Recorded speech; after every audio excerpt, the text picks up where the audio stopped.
The Compliance Life details the journey to and in the role of a Chief Compliance Officer. How does one come to sit in the CCO chair? What are some of the skills a CCO needs to successfully navigate the compliance waters in any company? What are some of the top challenges CCOs have faced, and how did they meet them? These questions and many others will be explored in this new podcast series. The Compliance Life is hosted by Tom Fox, and each month he'll present the story of one CCO through 4 episodes. The Compliance Life is a production of the Compliance Podcast Network.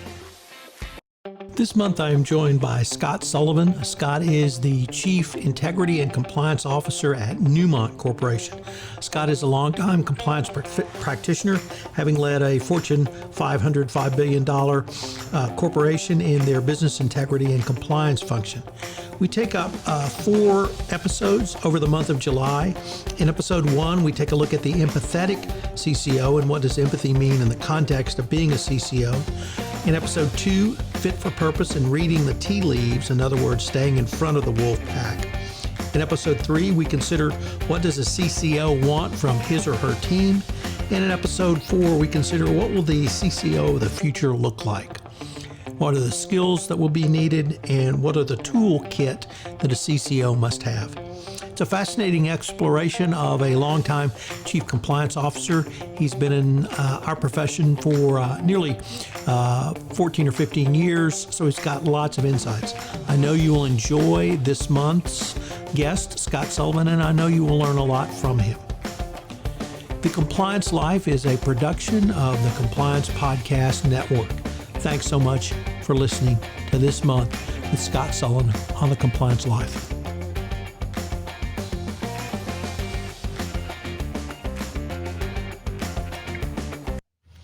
Hello, everyone. This is Tom Fox back again for another episode with Scott Sullivan, the Chief Integrity and Compliance Officer at Newmont Corp. Scott, first of all, welcome back. Great to be here, Tom. Thank you. Scott, today we wanted to take up the topics of fit for purpose and reading the tea leaves, or I think as you would say, staying in front of the wolf pack. One of the things that I've been intrigued by evolutionary-wise for compliance is really the move towards data. And even recently we had the Department of Justice release a update to the evaluation of corporate compliance programs where they talked about how a compliance function needs to utilize data. So I wanted to ask you, what are some of the key data points that you found important from the CCO perspective?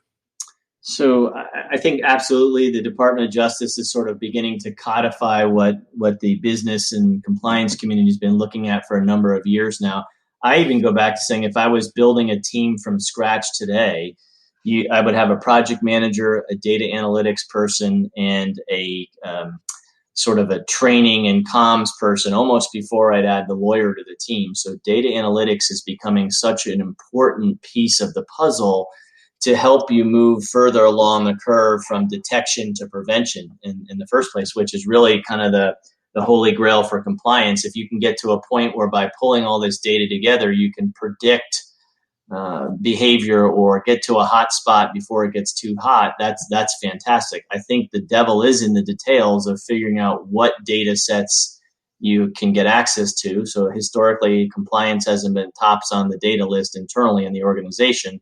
But it's also, maybe perhaps more importantly, is the data set itself, is there integrity in the data? So can you rely on it? There's a lot of preparatory work. A lot of companies have multiple systems and ERP systems and data pools, et cetera. So really being able to pull in that data and being able to mine it, I think is critical. So all the business data you would expect on third parties and travel entertainment expenses, all of that kind of choreographed in a script that pulls together things to perhaps maybe it's a group that has higher risk or a region or a site or something like that where you can start to get more towards the predictive side. I think that's really a real value compliance can bring in the future. Scott, one of the phrases that has become almost ubiquitous is that CCOs need a seat at the table. And I, as probably as much as anyone, said that several years ago, but I think now it's it's not just having a seat at the table. It's not just simply sitting at the grown-up table. It's engaging and being a part of the leadership team. And I was wondering if you could talk about that evolution and what you've seen.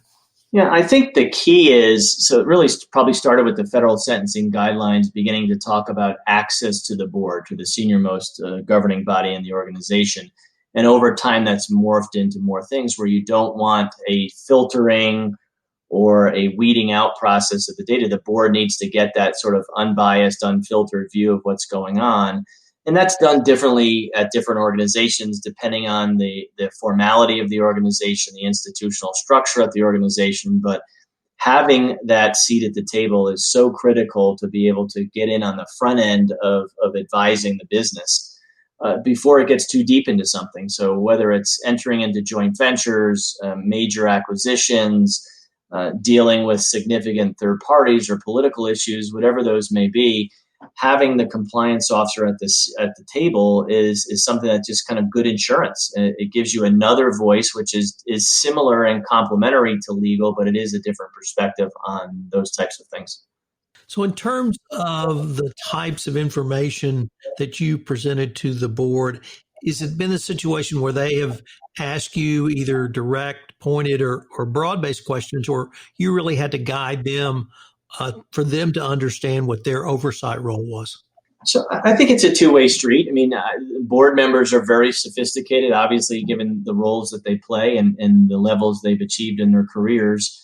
Sometimes the subject matter is a little foreign to them. So having an opportunity to not just present data, here's the case findings or here's what we're doing as a program, but I always try to slip in some educational pieces. Hey, here's what the most recent research on a particular topic said, or hey, here's a great article, or here's a slide on what the Department of Justice recently came out with. So trying in the process by presenting them, here's what the program looks like and the risks, but by bringing that educational component, I think it does a nice rounding job of that. So I think it's really important to try to bring both the data sets and the education into the mix.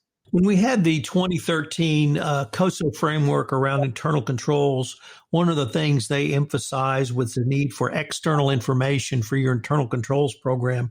And I really tried to incorporate that concept into my advice on compliance programs. But I wanted to ask you, what are some of the key external sources for information you've utilized over the years?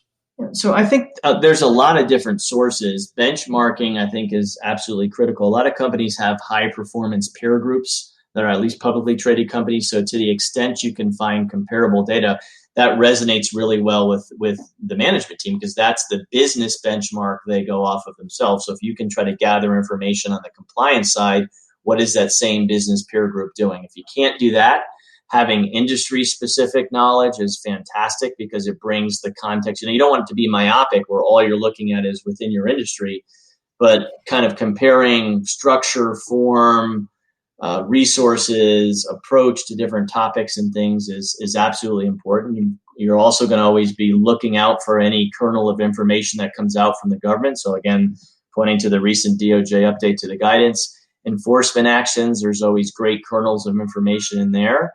And there's a tremendous, the compliance and ethics community is great at sharing and exchanging information and partnering with those. So I have a great network of professional colleagues that if I have a question, I can pose it to them. If I need a document, can you share something with me that's not confidential? And so that having that network is fantastic to rely on and to really get a good perspective is to make sure, again, you're in that wolf pack, you're not falling behind.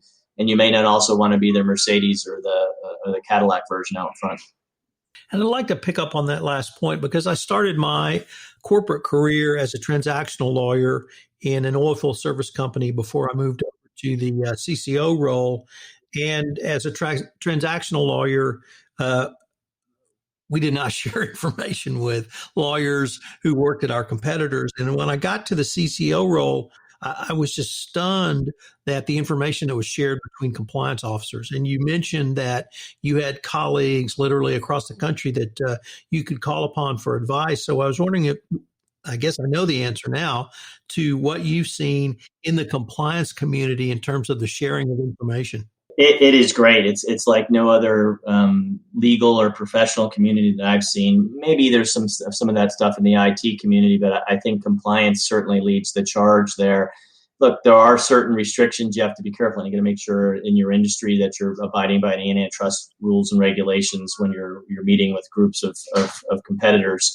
And I try to do cross industry, so I don't want to just learn from my industry, because financial institutions may have fantastic stuff on AML, or there may be somebody that's gone through an enforcement action that's now doing things. So that ability to share that information and learn from leading or best practices or what others have done, so you don't have to repeat the mistake or the errors of their way. That's again, to me, is a great way to go about learning and improving your program.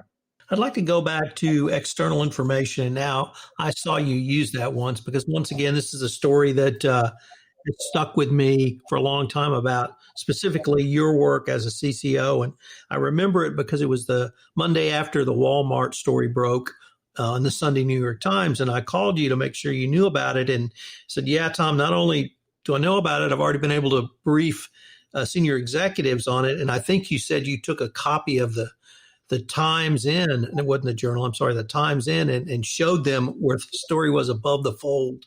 Are those not really anecdotal stories, but stories that might be completely outside your industry, yet show the huge potential reputational damage of a compliance violation? Are those the kinds of things that you found persuasive with senior execs? Yeah, I think yes. So certainly they should be aware of those types of things. Walmart was one, Siemens was another. There's been a couple other investigative reports when Unaoil came out, another good example.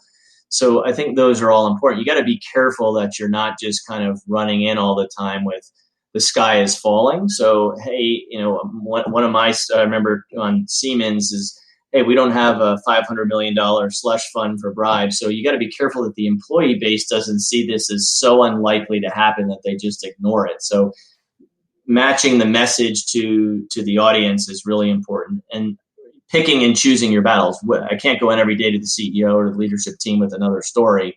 What are the ones that are going to really resonate and maybe move the needle in terms of their thinking or in terms of what they should be doing as leaders? Let me take that and put a little bit different spin on it, because you said something really interesting there. And I've used the Airbus case as this example. Largest international anti-corruption enforcement action ever, $3.9 billion in fines and penalties, 3 major enforcement actions in France, England, and the United States. And many compliance professionals struggle with simply getting their arms around it.